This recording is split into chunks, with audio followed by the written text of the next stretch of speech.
Hello guys. So നമ്മുടെ ഇന്നത്തെ video നമ്മൾ ഇപ്രാവശ്യത്തെ ഓണം എങ്ങനെ സെലിബ്രേറ്റ് ചെയ്തു എന്നാണ്. ആസ് യൂഷ്വൽ തിരുവോണത്തിൻ്റെ തലേദിവസം നമ്മൾ രാത്രി ഫാമിലിയായിട്ട് പോയി പൂക്കളൊക്കെ വാങ്ങി.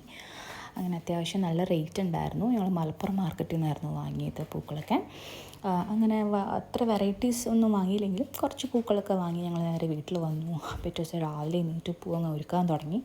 നല്ല ടൈം കൺസ്യൂമിങ് ആയിരുന്നു. ബിക്കോസ് നമുക്കൊരു കുഞ്ഞു വാവയുണ്ട്. അപ്പോൾ അവളുടെ കാര്യങ്ങൾ കൂടെ ഒന്ന് നോക്കുന്നുണ്ട്.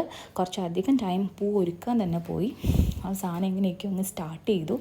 അങ്ങനെ പ്രത്യേകിച്ച് ഡിസൈനോ കാര്യങ്ങളോ ഞങ്ങളുടെ ഇല്ലായിരുന്നു. ജസ്റ്റ് ആദ്യം തുടങ്ങി അങ്ങനെ ഇട്ടിട്ട് ഫിനിഷ് ചെയ്യുമായിരുന്നു. പിന്നെ ഞങ്ങളെ ഹെൽപ്പ് ചെയ്യാനായിട്ട് അങ്ങനെ അമ്മാവനും ഒക്കെ ഉണ്ടായിരുന്നു. പിന്നെ നമ്മുടെ നീക്കുട്ടി അവിടെ കിടന്ന് ഭയങ്കര ബഹളമായിരുന്നു. പിന്നെ എങ്ങനെയോ അച്ഛനും അമ്മാവനും ഒക്കെ മാറി എടുത്ത് അങ്ങനെ ഹാൻഡിൽ ചെയ്യുമായിരുന്നു. സാധനം കുറേ ടൈമായപ്പോൾ ഞങ്ങളുടെ അമ്മ കൂടെ വന്ന് ഞങ്ങളുടെ ഹെൽപ്പ് ചെയ്തു.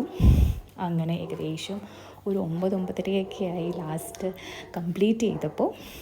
അങ്ങനെ ഞങ്ങളുടെ അത്തപ്പൂക്കളത്തിൻ്റെ ഫൈനൽ ലുക്ക് ഇതായിരുന്നു. അങ്ങനെ ആസ് യൂഷ്വൽ നമ്മൾ കുറച്ച് ഫോട്ടോസും കാര്യങ്ങളൊക്കെ എടുത്തു. നീക്കുട്ടിയുടെ ഫസ്റ്റ് ഓണമായിരുന്നു. അങ്ങനെ ഞങ്ങൾ ഫാമിലിയായിട്ട് ഫോട്ടോസൊക്കെ എടുത്ത് സദ്യയൊക്കെ ഉണ്ടു. അങ്ങനെ ഈ ഓണം അങ്ങനെ അങ്ങ് അവസാനിപ്പിച്ചു. സോ എല്ലാവർക്കും വൈകിയാണെങ്കിലും ഹാപ്പി ഓണം.